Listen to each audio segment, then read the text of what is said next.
राधे राधे। जितने भी लोग भगवान को इसी जन्म में जल्द से जल्द पाना चाहते हैं, और पाना जल्द, देखिए लक्ष्य भी यही होना चाहिए कि जल्द से जल्द हमको भगवान मिल जाए। क्योंकि नहीं मिलेंगे ना, यदि प्रयत्न नहीं करोगे, यदि भगवान की भक्ति नहीं करोगे, ये जन्म तो बर्बाद हुआ ही, अनंत जन्म बर्बाद हो जाएंगे। इसलिए बुद्धिमान मनुष्य केवल वही है जो निरंतर भगवान का भजन करे और न कुछ सुने, न पढ़े, न लिखे, न कुछ भी करे, न सोचे, कुछ नहीं, निरंतर केवल भगवान की भक्ति करे, केवल भक्ति। क्योंकि ये संसार देखो भाई, तुम्हारे जाने के बाद भी ऐसे ही रहेगा। ये जैसे चल रहा है चलेगा। कोई कई लोग को अहंकार हो जाता है, मैं हूं तो ये हो जाएगा, मैं नहीं हूं तो ऐसा लॉस हो जाएगा। नहीं, कुछ नहीं होने वाला है।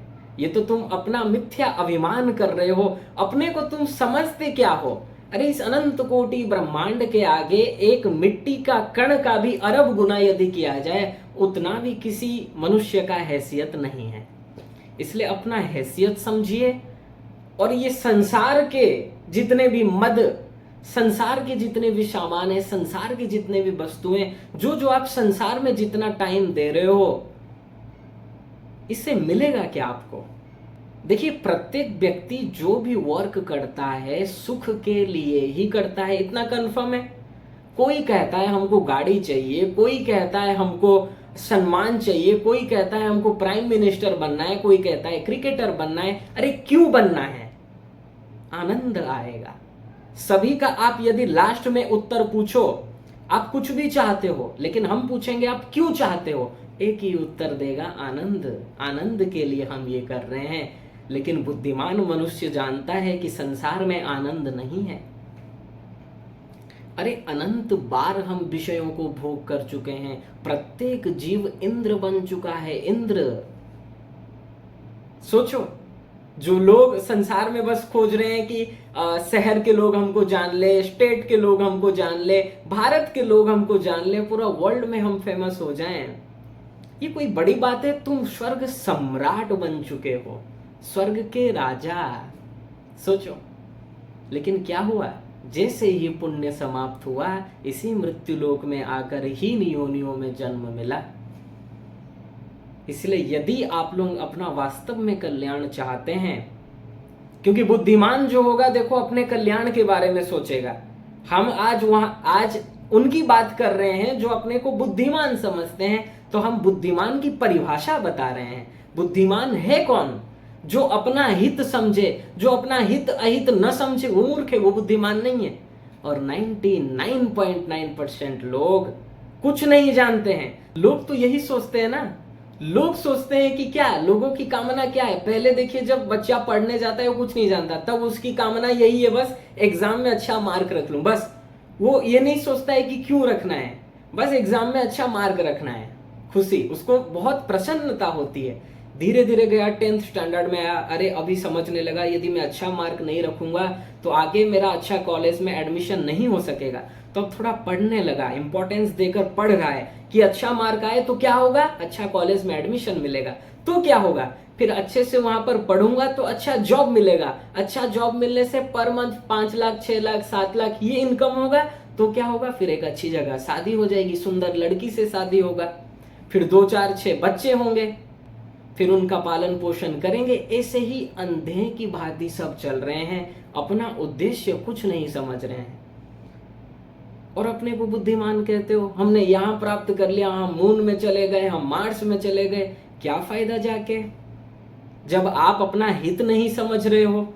अरे प्रत्येक व्यक्ति क्या भूल गए हो, एक काल रूपी मशीन, एक काल रूपी यंत्र, एक काल रूपी गाड़ी, एक काल नाम का एक वस्तु है जो आपके पीछे दौड़ा आ रहा है। क्या भूल गए हो? आप कितना भी संसार में कुछ भी प्राप्त कर लो, एक दिन क्या होगा, मिट्टी में मिल जाओगे। पंच तत्व का बना ये शरीर और पंच तत्व में लीन हो जाएगा। पंच तत्व क्षिति जल पावक गगन शमीरा, और इन्हीं पंच तत्वों में लीन होना है। फिर इतना 420, इतना सब कुछ करके जो हम धन के प्रति लोगों को ठग ठग के, महाराज मतलब धन के लिए मनुष्य किस हद तक नहीं जाता है आप लोग देखिए संसार में। चाहिए मतलब चाहिए, जो करना हो कर लेता है, पर वो ये नहीं सोच रहा कि जिस धन को पाने के लिए तुम आज इतना बड़ा पाप कर रहे हो, पता नहीं कल तुम यहां रहोगे या नहीं रहोगे। तो ऐसे जीव को आप बताइए कैसे बुद्धिमान कहा जा सकता है, जो अपना हित ना समझे, जो ये भूल गया है शायद कि मृत्यु उसके पीछे आ रही है तेज गति से, और कब चला जाएगा कोई गारंटी नहीं है। इसलिए बुद्धिमान जीव तो वही है जो इस मृत्यु के भय को मिटा दे, जो ये जन्म मरण के चक्कर को समझ जाए, जो अपने को समझ जाए, जो अपना कौन है उसे समझ जाए, उसे प्राप्त कर ले, और जो वो चाहता है, क्या चाहता है, सुख, वो सुख वो सदा को प्राप्त कर ले, वही बुद्धिमान जीव है। और ये 5 मिनट 10 मिनट का सुख जो प्राप्त करते हो तुम, ये तो पशु भी प्राप्त करते हैं। तुम्हारा शादी तो तुम इतना खर्च करके 5 करोड़ 10 करोड़ खर्च कर देते हो, कोई कोई 100 करोड़ 200 करोड़ भी खर्च कर देते हैं, लेकिन पशु लोग तो कुछ भी खर्च नहीं करते और तुमसे ज्यादा खुश वो हैं, क्योंकि तुम्हारा तो आज शादी हुआ, पता नहीं कल को डिवोर्स हो जाता है। मतलब आज शादी करके लाए दुल्हन को, कल से झगड़ा शुरू। पशुओं के यहाँ ये सब नहीं होता है। मतलब तुमसे अच्छा जीवन तो पशु का है, फिर तुम मनुष्य होकर क्या ग्रेट कर लिए। इसलिए प्रहलाद जी महाराज कहते हैं बुद्धिमान जीव कौन है। हिरण्यकश्यपु ने पूछा प्रहलाद जी से, बेटा इतने दिन हो गए तुम पढ़ रहे हो, मुझे एक अच्छा सा पाठ सुना दो, तुमने क्या सीखा अभी तक। तो प्रहलाद जी कह रहे हैं 7वें स्कंद के 5वें अध्याय का 4था श्लोक, तत्साधु मन्ये सुरवर्य देहिनाम सदा समुद्विग्न देयाम सद्ग्रहात् और हित्वात्मपातं गृहमन्धकूपं वनं गतो यत् हरिमाश्रयेत। प्रहलाद जी कहते हैं पिताजी ये संसार घोर अंध स्वरूप है, अंधकूप की तरह है ये गृहस्थ जीवन, क्योंकि यहाँ लोग अपने आप को नहीं पहचान रहे हैं, माया के कारण अपने को शरीर मान ले रहे हैं, और देहासक्ति होने के कारण, अपने देह में आसक्ति होने के कारण ये संसारी संबंधियों को अपना मान रहे हैं। तो इनका हित तो केवल इसमें है जो भगवान की शरणागति करे, वनम गतो यत् हरिमाश्रयेत, जो केवल भगवान श्री कृष्ण की, अब ये मत समझिएगा श्री कृष्ण की मतलब राम जी की नहीं, लोग महाराज कुछ भी अर्थ लगा देते हैं, ठीक से सुनते नहीं है और कुछ भी अर्थ लगाओ। श्री कृष्ण की मतलब पर ब्रह्म की, भगवान की जो शरणागति कर ले वही वास्तव में बुद्धिमान है, वही वास्तव में बुद्धिमान है जो अपना हित समझे। और हित कैसे समझोगे, कोई कहे हम तुम्हारा हित नहीं समझते हैं, अरे तो समझने का प्रयत्न करो, कैसे समझें, जाओ गुरु की शरण में, श्रोत्रियम ब्रह्मनिष्ठम, महापुरुष की शरण में जाओ, उनसे जिज्ञासा पूर्वक प्रश्न पूछो कि महाराज मुझे बताइए मैं करूं क्या, मेरा उद्देश्य क्या है, मेरा लक्ष्य क्या है, मैं जो सुख चाह रहा हूं ये संसार में नहीं मिल रहा है, अनंत बार धोखा मिल चुका है। हमने पहले ये सोचा ये कर ले सुख मिल जाएगा, मिला खत्म। फिर हमने ये सोचा ये वस्तु मिल जाए सुख मिल जाएगा, मिला खत्म, सुख खत्म। कोई भी सुख स्थायी नहीं रहा। हम एक वस्तु पर डिसीजन लिए कि इसमें सुख है, और जैसे ही वो मिलता है उसका हमने भोग किया, मिल गया, लेकिन फिर चौपट समाप्त, फिर चाहिए वही वस्तु। 5 ज्ञानेंद्रियों का वही हाल है, ये तृप्त नहीं हो सकती। तो तद विद्धि प्रणिपातेन परिप्रश्नेन सेवया उपदेक्षयन्ति ते ज्ञानम ज्ञानिनः तत्त्वदर्शिनः। गीता 4:34। तस्मात् गुरुं प्रपद्येत जिज्ञासु श्रेय उत्तमं साधे परे च निष्णातं ब्रह्मण्युपसमाश्रयम्। भागवत 11:3-21। उत्तिष्ठत जाग्रत प्राप्य परान् निबोधत। 1:3-14 कठोपनिषद। उठो, किस मोह निद्रा में सोए हो, कैसे सो रहे हो तुम। चैन की नींद तो तभी आएगी जब अपना हित समझ लो और उसे प्राप्त कर लो। लोग कहते हैं आज हम बड़े चैन से सोए, ये कैसा चैन, ये कैसा चैन का नींद जब तुम सो रहे हो और जैसे ही उठे फिर माया, फिर टेंशन, वही काम क्रोध लोभ मोह अटैक कर गए। वही धन की चिंता, अरे धन कमाना है, घर चलेगा।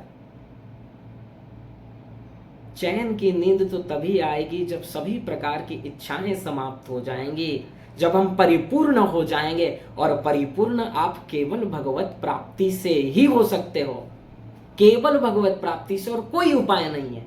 आप कुछ भी प्राप्त कर लो इस वर्ल्ड में, कुछ भी, लेकिन ये माया नहीं जाएगी। माया जाने के लिए आपको फिर से कहना चाहेंगे, इस श्लोक को रट लीजिए। गीता के 7वें अध्याय का 14 नंबर का श्लोक। इस श्लोक में कहा गया है, दैवी है सा गुणमयी मम माया दुरत्यया मामेव ये प्रपद्यन्ते माया मेताम तरन्ति ते। भगवान कह रहे हैं जो केवल मेरी ही शरणागति करेगा उसी की माया जाएगी और किसी की नहीं जा सकती। क्यों? किसी ने कहा हम संसार की शरणागति करेंगे, देखते हैं माया जाएगी, नहीं जा सकती। तो किसी ने पूछा क्यों नहीं जा सकती महाराज? क्योंकि मम माया, ये माया मेरी है, थोड़ी ना संसार वालों की है जो वो तुमको माया से हटा देंगे। वो तो स्वयं उनका फटीचर हाल है। तुम लोग मूर्ख हो इसलिए सोचते हो संसार वाले तुम्हारे दुख को हटा देंगे, दुख से मुक्त कर देंगे। अरे जिस संसार वालों के बालों से तुम ये आशा करते हो वो तुम्हारे दुख को मिटाएगा, वो स्वयं दुखी है, वो क्या मिटाएगा?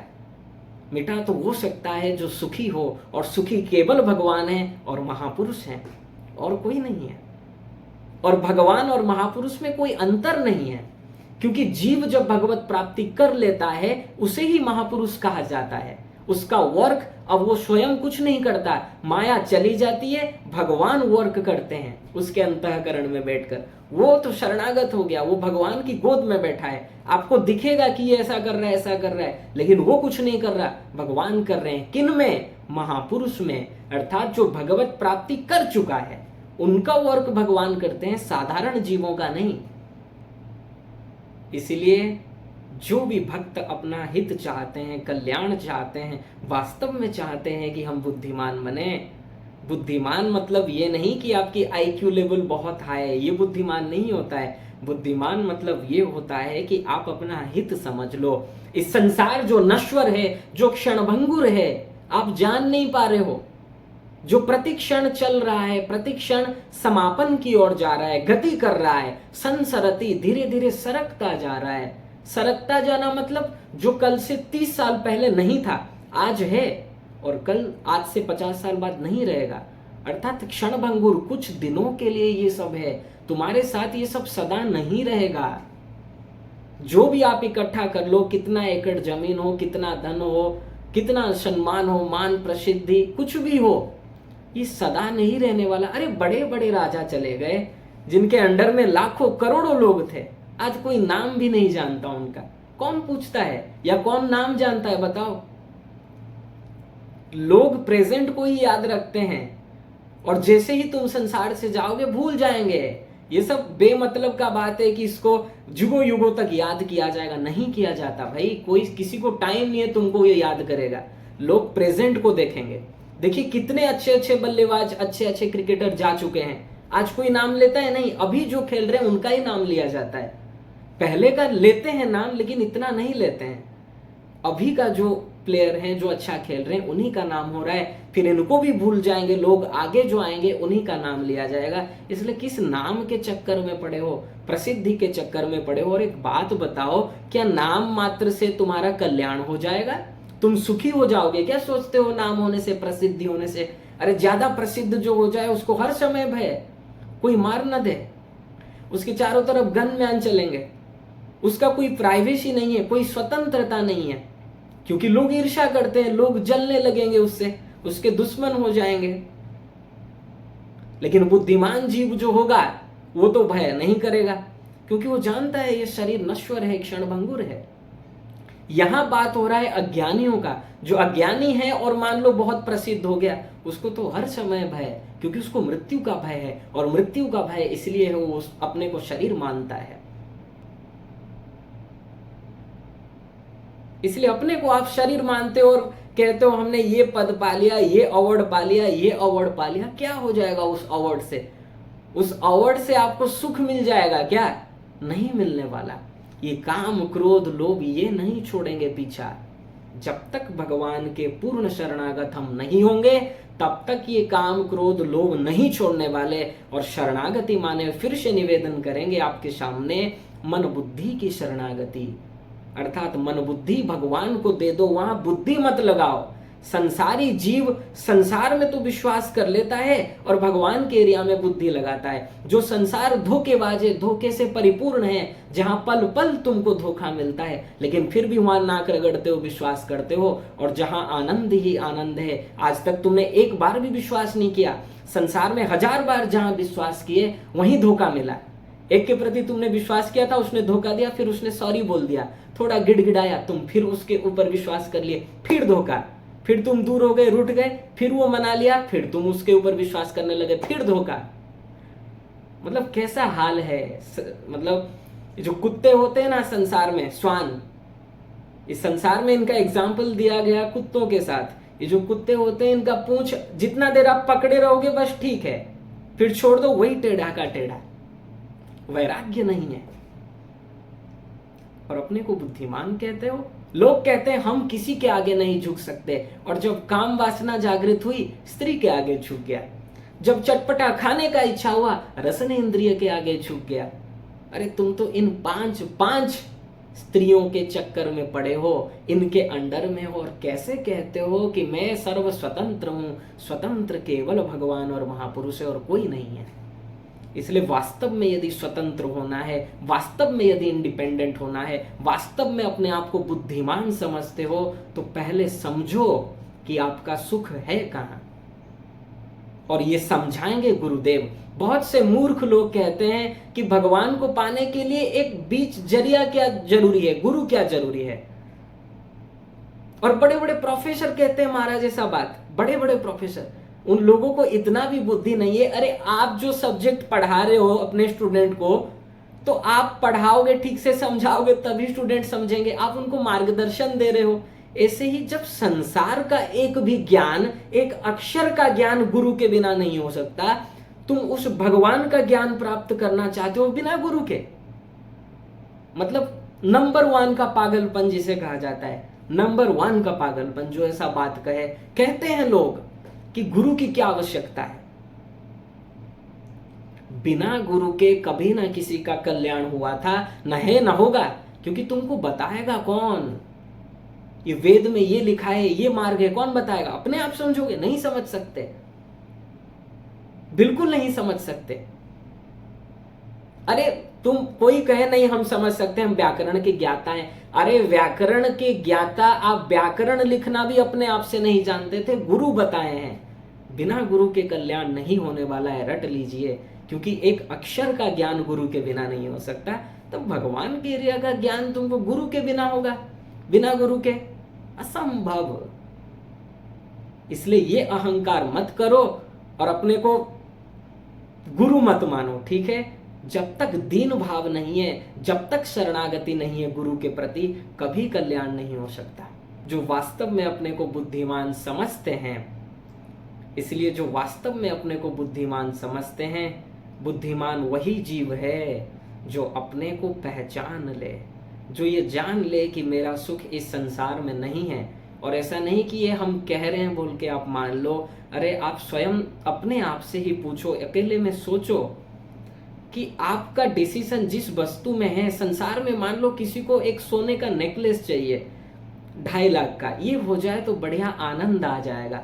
पति ने दिला दिया, तो सोचो जब वो सुख पति ने जब दिलाया तब तुम्हारा सुख इस लेवल में था, लेकिन फिर कम हो गया, कम हो गया, कम हो गया, फिर समाप्त। फिर और एक कामना होता है या नहीं होता है। ये कामनाओं से तुम तृप्त नहीं हो सकते, क्योंकि तुम इस अतृप्त संसार में तृप्त आनंद खोज रहे हो। तृप्ति वाला आनंद चाहिए तो भगवान से प्रेम करो, भगवान की शरणागति करो। जिस दिन हम इस बात को समझकर पूर्ण रूप से भगवान के शरणागत हो जाएंगे, उसी दिन से हमारी कल्याण की यात्रा शुरू, उसी दिन से हमारे बुद्धि का पावर अर्थात बुद्धिमान उसी दिन से कहलाओगे। और वास्तविक बुद्धिमान केवल वही जीव है जो भगवत प्राप्ति कर ले, जो अपने स्वरूप को पहचाने। अरे जो अपने आप को ना पहचाने वो कैसा बुद्धिमान है। आप लोग थोड़ा समझो अपनी बुद्धि से कि जो अपने आप को ही नहीं पहचानता और इधर उधर का मतलब निकाल रहा है, प्रयोग कर रहा है, आविष्कार कर रहा है, वो कैसा बुद्धिमान है। इसीलिए फिर से कहना चाहेंगे, यदि अपना कल्याण चाहते हो, इस संसार के क्षणभंगुरता को समझो, विचार करो। आपके सामने भगवान एग्जाम्पल दे रहे हैं प्रकृति के माध्यम से, बस वो आंख खोलना है, उस ज्ञान चक्षु खोलना है, और वो ज्ञान चक्षु गुरुदेव ही खोलते हैं। क्योंकि बिनु सत्संग विवेक न होई, राम कृपा बिनु सुलभ न सोई। सत्संग के बिना ये चक्षु नहीं आने वाला। अरे ज्ञान देगा कौन? जो अनंत जन्मों से अज्ञान भरा पड़ा है, इसको जो मिटा दे वही गुरु है। भाग्योदयेन बहुजन्म समर्जितेन सत्संगमं च लभते पुरुषौ यदा वै, अज्ञान हेतु कृत मोह मदांधकारम नाशम विधाय तदोदयते विवेकः। जो अज्ञान रूपी अंधकार का नाश करके विवेक जागृत कर दे वही गुरु है। और वही गुरु श्रोत्रिय ब्रह्मनिष्ठ महापुरुष हैं। और वही गुरु हमारे लिए तो हमारे प्यारे जगत गुरुत्तम श्री कृपालु महाप्रभु हैं। अब आपके क्या हैं आप जानो, लेकिन फिर से हम वही निवेदन करेंगे, यदि आप लोग गुरु की तलाश कर रहे हो और नहीं मिले ना, एक बार श्री महाराज जी के प्रवचन को ध्यान देकर सुनो। कुछ लोग कहते हैं भैया आपके प्रवचन में आनंद आता है। अरे हम जैसों के प्रवचन में यदि आपको आनंद आता है तो समझो हमने जिनसे ये प्राप्त किया है, जिनकी कृपा से हमको ये मिला है, तो समझो जिनकी कृपा से हमको ये मिला है वो कैसे होंगे। इसलिए हम सभी से निवेदन करेंगे, श्री महाराज जी के प्रवचनों को सुनिए। और जब आप उनके प्रवचनों को सुनोगे ना, आपको स्वयं से अंदर से आवाज आएगी कि ये सही वास्तविक महापुरुष हैं। क्योंकि चैलेंज है, जो लोग इधर उधर का कथा सुने हैं, ठीक है आप सुने हो, कथा सुने हो, अच्छी बात है, लेकिन सक्सेस कितना हुआ? कथा सुनकर आपका फायदा कितना हुआ? अंतःकरण शुद्धि कितना हुआ? क्योंकि कथा भी सुना जाता है अंतःकरण शुद्धि के लिए, भक्ति प्रवेश हो जाए हमारे हृदय में। बस एक ही प्रयोजन है कथा का, और कुछ प्रयोजन नहीं है। कथा सुनना, भगवान का लीला गाना, गुणगान करना, भगवान की महिमाओं का गुणगान करना, एक ही उद्देश्य है, एक ही प्रयोजन है, हमको भगवत प्रेम मिल जाए। तो इसीलिए आप एक बार श्री महाराज जी के प्रवचनों को सुनिए, जो आनंद वहां आपको मिलेगा, आप स्वयं कहोगे अरे इतना जन्म में कहां पड़ा था, इतना दिन में किधर किधर सुन रहा था, ये आप कहोगे। क्योंकि वहां आपको फैक्ट बात बताया जाएगा, जो फैक्ट है और जो तार्किक रूप से बताया जाता है, लॉजिक है, वेदों का प्रमाण है, तर्क सहित। ऐसा नहीं वेद में बताया गया है मान लो, तर्क सहित बताया गया है। इसलिए श्री महाराज जी के प्रवचन को अवश्य सुनिए, लाभ उठाइए।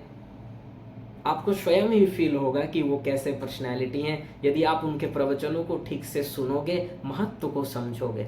और जो अज्ञानी होगा, कुसंस्कार भरा पड़ा है, जिसका प्रारब्ध खराब है, उसके सामने तो तुम भगवान को भी ले आओ, लेकिन मूर्ख हृदय न चेत यदि गुरु मिलहि बिरंची सम। मूर्खों को, कुतर्कियों को कितना भी बड़ा कोई जगत गुरु मिल जाए, वो उसके महत्व को नहीं समझता। जैसे एक सुअर है, उसको प्रहलाद जी ने कहा बैकुंठ चलोगे? बोला हम चलने के लिए तैयार है, लेकिन हमारा खाना ये वेस्ट मटेरियल ये मिलेगा तो। मतलब देखो, लोग को बताया जा रहा है कहां जाने को, जहां दिव्य आनंद ही आनंद लबालब भरा है, लेकिन उसकी आसक्ति उसी वेस्ट मटेरियल में है। ऐसे ही जिसका अंतःकरण इतना गंदा है और ये संसार ही उनको अच्छा लगता है, भला उसको कोई कैसे समझा सकता है? भगवान हार गए, बड़े बड़े संत आकर भी हार गए। इतना ये मतलब संस्कार होता है, प्रारब्ध होता है, कुसंस्कार भरा होता है, और ये जीव के अपने कर्म का ही फल है। ये तो फिर जब अच्छे संस्कार उसके आएंगे तब वो समझेगा, वो अलग बात है। लेकिन हम और आपने आज ये समझा कि हम और आपको वास्तविक बुद्धिमान बनना है, और वास्तविक बुद्धिमान हम तभी बन सकते हैं जब हम इस बुद्धि को भगवान के चरणों में डाल दें, जब हम इस बुद्धि की शरणागति भगवान के गुरु के चरणों में कर दें, तभी आप वास्तविक बुद्धिमान हो। उससे पहले अहंकार हो सकता है, क्योंकि जो वास्तविक बुद्धिमान होगा वो क्या कहेगा, मौसम कौन कुटिल खलकामी। और जो बुद्धिमान नहीं होगा, गधा होगा और लोगों के आगे दिखाएगा बुद्धिमानी, उसका लक्षण क्या है कि अच्छा जो देखन में चला, अच्छा न मिलिया कोई, अरे भला जो देखन में चला, भला न मिलिया कोई, लेकिन जो दिल खोजा आपना, मुझसे भला न कोई। ये अहंकारियों का परिचय है। वो किसी ने कहा अरे संसार में जाओ, एक राउंड मार के आओ और देखो कि यहाँ पर सबसे ज्यादा अच्छा कौन है। तो वो गया और जब लौट के आया वो कहता है मुझे कोई अच्छा नहीं मिला, मैं ही अच्छा हूं। ये अहंकारी मूर्खों का, ये अहंकारियों का लक्षण है, ये मूर्खों का लक्षण है, बुद्धिमान का लक्षण नहीं है। क्योंकि बड़े बड़ाई ना करें, बड़ा ना बोले बोल, तुलसी हीरा कब कहे लाख टको मेरो मोल। अरे हीरा इस संसार में, भौतिक जगत में एक मूल्यवान वस्तु कभी कहता है अपने मुख से कि मैं इतने रुपए का हूं? नहीं, बड़े अपना बड़ाई नहीं करते हैं। ऐसे ही जो वास्तव रूप में बुद्धिमान है वो तो दीनता से परिपूर्ण होते हैं, भीतर से। फिर से वही कहेंगे, बाहर से नहीं। बाहर से तो करोड़ों लोग दीन भाव का एक्टिंग करते हैं, बाहर से कुछ बोलते हैं और भीतर से, महाराज जी सामने बैठे हैं, बाहर से पूरा गिड़गिड़ा रहे हैं, महाराज जी मैं बहुत पापी हूं, रो रो कर पुकार रहे हैं, और भीतर से महाराज जी के प्रति दुर्भावना, भगवान के प्रति दुर्भावना। भीतर से ये कि संसार देख रहे हैं तो मैं दुर्भावना कर, सॉरी मैं एक्टिंग कर रहा हूं, मतलब मैं दीन भाव प्रकट कर रहा हूं, महाराज जी के सामने रो रहा हूं, और इधर उधर देखता है, लोग देख रहे हैं तो लोग समझेंगे वाह क्या भगत हैं ये, धन्य हो इनका चरण धूल हमें मिल जाए। ये क्या है, पाखंड है। ठीक है, तो हम और आपको असली बुद्धिमान बन के दिखाना है, क्योंकि हम बुद्धिमान भगवान के पुत्र हैं। और बोला भगवान के पुत्र होकर कोई गधा रहे ये शोभा नहीं देता। हम भगवान के हैं, अमृतस्य वै पुत्राः, इसलिए हमें बुद्धिमान बनना है। एक ही उपाय है, अपनी बुद्धि को भगवान को दे दो, बस आप बुद्धिमान हो जाओगे। राधे राधे।